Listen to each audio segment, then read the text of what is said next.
예수님께서 제자들에게 사람들이 나를 누구라 하느냐, 어떤 사람은 예수님을 선지자 중에 한 명이랍니다. 예수님을 선지자로 믿는다는 말은 율법주의로 예수님을 믿는다는 것을 의미하고요. 또 어떤 사람은 예수님을 엘리야라고 합니다. 신비주의로 예수님을 믿는 것이고요. 또 어떤 사람은 예수님을 박애주의자인 예레미야, 또 사회운동하는 세례요 같다고 합니다. 인본주의로 예수님을 믿는 거예요. 근데 사실 하나님이 주신 율법과 신비와 사람, 이 세 가지는 저와 여러분이 복음을 누리는 비밀인데, 복음을 누리지 못하고 율법주의, 신비주의, 인본주의가 되면 복음을 막는 길이 되거든요. 오늘 여러분들이 율법과 신비와 사람을 제대로 이해하고 제대로 누리는 복음의 사람들이 되어야겠습니다.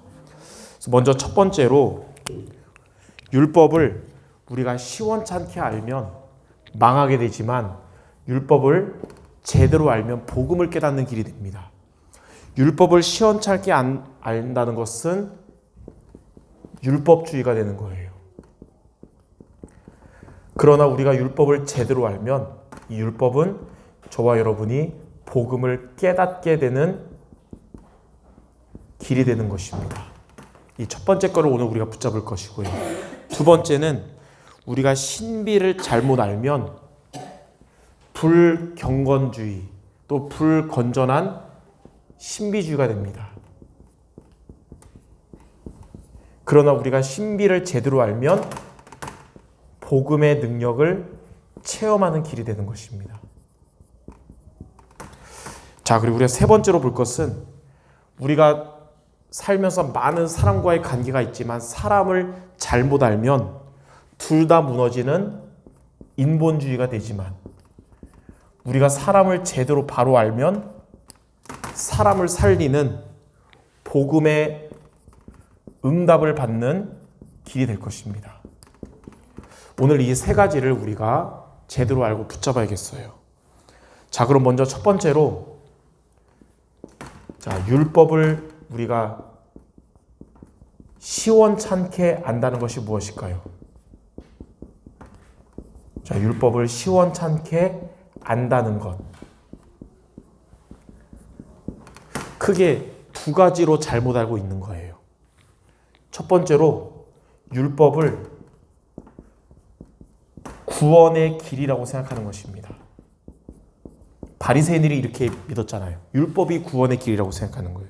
율법이 구원의 길이라고 생각한단 말은 율법을 다 지켜야 구원받는다, 이렇게 생각하는 거거든요. 그런데 지구상 모든 사람 중에는 율법을 다 지킬 수 있는 사람은 단 한 명도 없다 그랬어요. 예수님은 뭐라 그랬냐면, 마음으로 음욕을 품어도 그거는 간음한 것이고, 다른 사람을 향해 분노하는 마음만 있어도 살인하는 거라 그랬거든요. 그렇게 해서 따지면 행동으로는 안 했어도 속으로는 다 죄를 짓잖아요. 그래서 단 한 명도, 이렇게 하면 단 한 명도 구원받을 수 없다는 거예요. 그래서 율법을 구원의 길이라 생각하면 세상은 두 종류의 사람으로만 나눠집니다. 죄를 지지만 죄 안 진 척 속이는 자와 죄를 진 자로 나눠지는 거예요. 그러다 보니까 나 자신도, 자신의 영혼도 무너뜨리고 자신의 인생도 망치게 되는 겁니다. 그래서 율법은 구원의 길이다, 이렇게 아는 것은 율법주의. 두 번째는 어떻게 아는 것이냐? 율법을 삶의 기준으로 아는 것입니다. 율법을 삶의 기준으로 안단 말이 뭐냐면, 율법이 지키는 행위로 사람을 판단하는 거예요. 율법을 잘 지키면 좋게 평가하는 것이고, 율법을 못 지키면 나쁘게 평가하는 거예요. 근데 아까도 말했듯이 율법을 다 지킬 수 없잖아요. 그래서 율법의 눈으로 보면 어떻게 되냐? 나쁘게 평가하니까 결국은 사람을 정죄하게 되는 것입니다. 그래서 율법의 눈으로 보면 사람을 정죄하게 돼요. 왜냐하면 율법의 행위를 제대로 지키는 사람은 거의가 아니라 없거든요. 그래가지고 결국은 자신도 못 지키면서 또 남을 비판하게 되는 거예요. 이걸 보고 예수님은 뭐라고 표현하셨냐? 너의 눈에 들보를 보지 못하고 형제 눈에 티를 보는도다, 이 율법의 눈으로 보니까 그런 거예요. 이렇게 율법을 시원찮게 아는 율법주의입니다. 자, 그런데 두 번째로 우리가 율법을 바로 알면 복음을 깨닫게 된다 그랬잖아요. 자, 율법을 진짜 안다는 것이 무엇일까요? 율법을 진짜 안다는 것. 크게 두 가지입니다. 첫 번째는 자, 율법은 무엇이냐? 율법은 죄를 깨닫게 하는 것입니다. 내가 죄인이구나. 이거를 깨닫게 하는 거예요. 율법 자체가 없으면 불신자들은 내가 죄인인지도 몰라요. 근데 로마서 3장 20절에 보니까 율법은 죄를 깨닫게 합니다 그랬어요. 율법을 통해서 하나님이 왜 주셨냐? 두 가지를 깨닫게 하라고. 첫 번째는 복음 없는 나는 내 행위로는 도저히 할 수 없기 때문에 나는 절대 불가능하구나. 두 번째는 뭐냐? 그래서 그리스도만이 절대 가능하구나. 이거 깨닫게 하려고 하나님 우리에게 율법을 주신 거예요. 나는 절대 불가능한 죄인이지만 그래서 그리스도는 절대 가능하시구나. 자, 두 번째, 율법을 진짜 안다는 말은 율법은 뭐냐면 우리를 절대 불가능한 죄를 깨닫는 우리를 그리스도께 인도하는 초등교사와 같은 것입니다. 옛날 성경에는 몽학선생이라고 그랬는데 지금 성경에는 초등교사라고 그러거든요. 갈라디아 2장 21절에 중요한 말이 나와요. 우리가 갈라디아 2장 20절은 많이 아는데 21절도 중요해요. 하나님의 은혜로 구원받은 이유가 뭐냐? 만약에 율법의 행위를 다 지켜 구원받을 수 있다면 그리스도께서 십자가로 죽으심과 부활하심이 헛된 것이 된다라고 바울이 말했어요. 그래서 그리스도께 율법을 지킬 수 없기 때문에 그리스도를 바라보게 되는 거예요. 갈라디아 3장 24절에도 율법은 우리를 그리스도께 인도하는 몽학선생이다. 이것을 알면 정말로 내 의로 내 노력으로는 구원을 받을 수 없고 응답받을 수 없기 때문에 그리스도만 답이구나. 그리스도를 오직으로 붙잡게 하는 비밀이에요.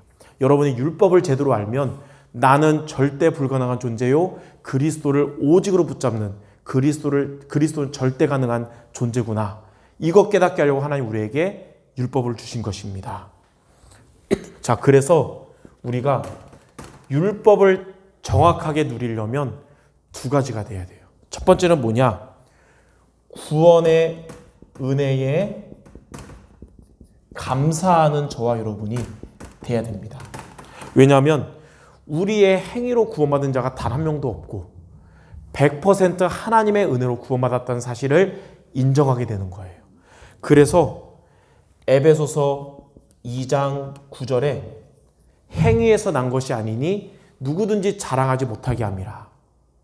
여러분들이 정말 기도하는 불신자 가족들, 전도 대상자들이 있을 겁니다. 그들이 예수 믿고 구원받아야 되는데 근데 하나님은 그 이전에 먼저 뭐부터 붙잡으라 하시냐? 너가 구원받은 것도 너가 뭘 해서가 아니라 100% 하나님의 은혜로 구원받았다는 사실을 알아라는 거예요. 누가복음 10장 20절에 보니까 현장에서 전도의 응답을 체험한 제자들이 예수님께 와서 막 역사 일으킨 거 말하니까 예수님 뭐라 그랬냐면 나도 그거 다 보았고 귀신이 떠나가는 것도 보았다. 근데 그것보다도 너희의 이름이 하늘나라 생명책에 기록된 것으로 기뻐하라 그랬어요. 저와 여러분이 이 율법을 안다면 구원의 은혜에 감사하는 것이 율법을 누리는 첫 번째 비밀입니다. 두 번째는 뭐냐? 우리가 믿는 그리스도는 정말 내가 오직으로 붙잡아야 되는구나. 그리스도를 오직으로 붙잡는 게 율법을 누리는 비밀이에요. 왜냐하면 우리가 만약에 정말 착하게 살고 죄를 안 짓고 깨끗하게 산다 하더라도 그리스도가 없는 우리라면 어떤 존재냐? 이사야 64장 6절에 우리의 모든 깨끗한 의는 더러운 옷과 같은 원죄 상태라 그랬어요. 그래서 이사야 1장 13절에는 너희 죄가 주홍같이 붉을지라도 율법은 알면 할수록 내 죄가 주홍같이 붉을지라도 그리스도의 보혈로 눈과 같이 희게 되리라. 이게 맞기 때문에 정말 우리가 의지하고 믿고 붙잡을 분은 그리스도밖에 없다는 것입니다. 그리스도만 붙잡으라고 하나님 우리에게 율법을 주신 것입니다. 그러므로 구원의 은혜에 감사하며 오직 그리스도만 의지하는 여러분 되시기 바랍니다. 이게 바로 율법을 제대로 누리는 것이에요. 자, 두 번째, 신비를 잘못 알면 불건전 또 불경건 신비주의에 빠지지만 여러분이 신비를 제대로 알면 복음을 체험하는 길이 됩니다. 자, 첫 번째, 그러면 신비를 잘못 안다는 것이 무엇일까요? 자, 신비를 잘못 안다는 것은 안다는 것 두 가지거든요. 이것도 이거랑 비슷한데 첫 번째, 신비를 구원의 길이라고 생각하는 겁니다. 신비를 구원의 길이라고 생각하면 이걸 뭐라 그러냐면 이게 불경건 신비주의예요. 신비가 구원의 길이라고 생각하는 게 불경건 신비주의인데 이게 무슨 말이냐? 우리는 영적인 체험을 해야 되거든요. 하나님을 은혜로 믿음으로 구원받고 영적인 힘을 얻고 응답받고 하는 영적 체험이 아니라 육신적 체험을 강조하는 거예요. 신비. 불경전 신비주의가. 신비를 구원의 길로 하면 그렇게 됩니다. 육신적 체험을 강조하게 돼요. 두 번째로 잘못한다는 것은 신비가 삶의 기준이 되는 거예요. 이걸 보고 뭐라 그러냐? 불건전 신비주의라 그럽니다. 불건전 신비주의란 말은 우리의 삶에 문제를 일으킨다는 거거든요. 그래서 신비주의가 되면 자신뿐만 아니라 주변에까지 폐를 끼치는 사람이 되는 거예요. 그래가지고 예전에도 어떤 막 귀신 떠나가라고 막 때리면서 하다 진짜 죽은 일 생겨가지고 나왔잖아요. 다큐멘터리에. 그게 바로 이런 거거든요. 이렇게 신비를 구원의 길로 삶의 기준으로 하니까 이런 신비주의가 되는 거예요. 우린 이걸 보면서 잘못 알지 말고 신비를 바로 알아야 되거든요. 그러면 복음의 능력을 체험하는 거예요. 그 신비를 바로 안다는 것이 무엇일까요? 두 가지입니다. 여러분이 잘 아는 말씀이에요. 신비는 쉽게 말하면 하나님의 능력인데 첫 번째, 여러분이 그리스도를 붙잡을 때 하나님의 나라가 임하는 게 바로 신비예요. 하나님의 능력. 하나님의 나라가 뭐냐? 위에서 주시는 응답이거든요. 그리스도를 붙잡을 때 하나님의 나라가 저와 여러분의 마음에 임함으로 우리의 잘못된 나 중심, 육신 중심, 성공 중심이 하나님 중심, 말씀 중심으로 바뀌는 거예요. 이게 진정한 신비예요. 하나님의 나라가 여러분의 현장에 임함으로 현장을 장악하는 흑암 세력이 떠나가고 하나님이 주인 되시는 게 그게 신비입니다. 그러니까 신비를 왜 잘못하냐? 그리스도 없이 능력을 강조하니까 육신적으로 되고 그리고 문제가 되는 거예요. 신비는 반드시 그리스도를 붙잡아야 되는 거예요.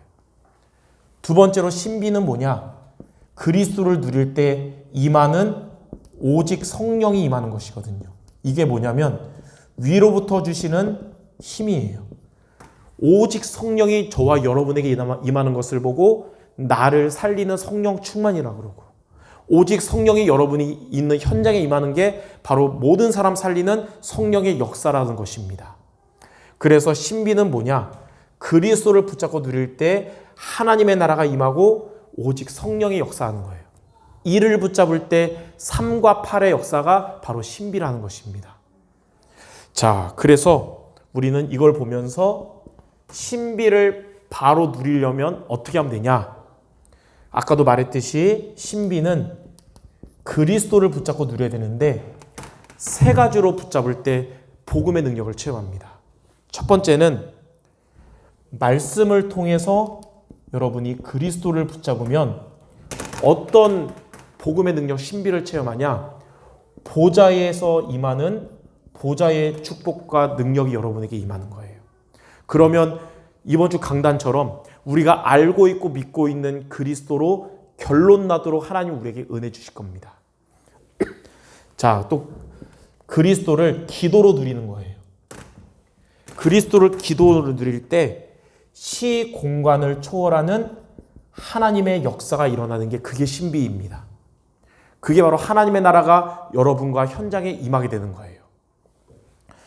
자, 그리스도를 전도로 여러분이 누릴 때, 여러분이 전도 대상 넣고 기도하고 전도 현장에 가고 복음 전하는 그때 237 살리는 빛이 여러분에게 임하게 되는 겁니다.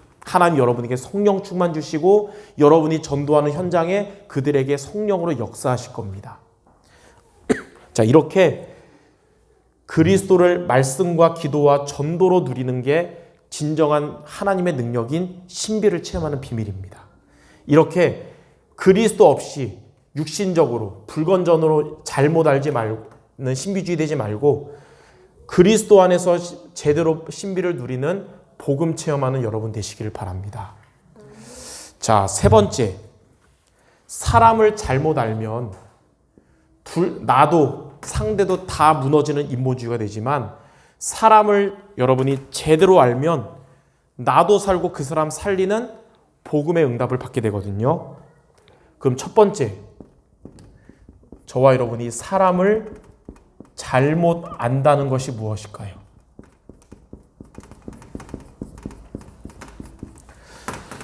자, 두 가지로 사람을 잘못 아는 거예요. 첫 번째는 여러분의 가까운 사람, 또 친한 사람, 중요한 사람을 의지하는 것이 잘못 아는 것입니다.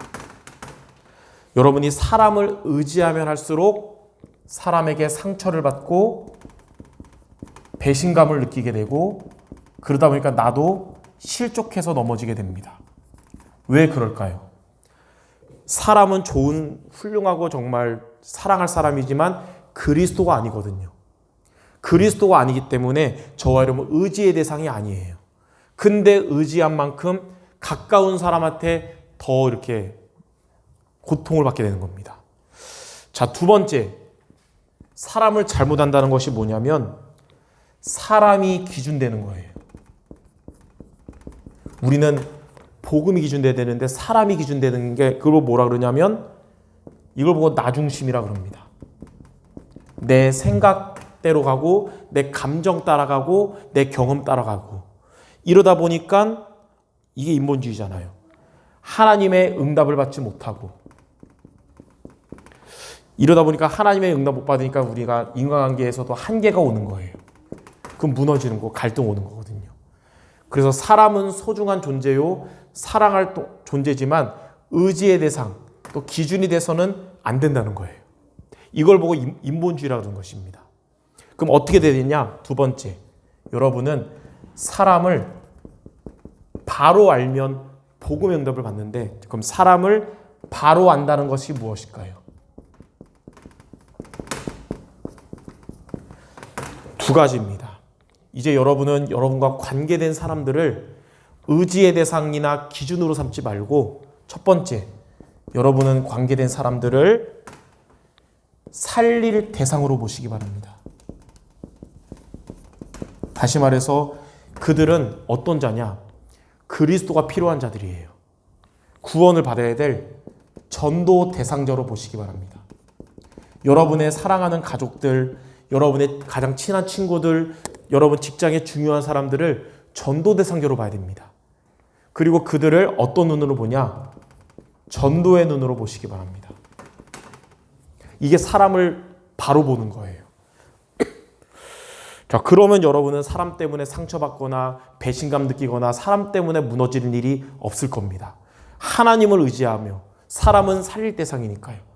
연약함이 보일 때 여러분이 시험 드는 게 아니라 더 기도의 대상이 되는 것이죠. 자, 두 번째, 사람은 여러분의 목적이 아니라 동역자가 되는 겁니다.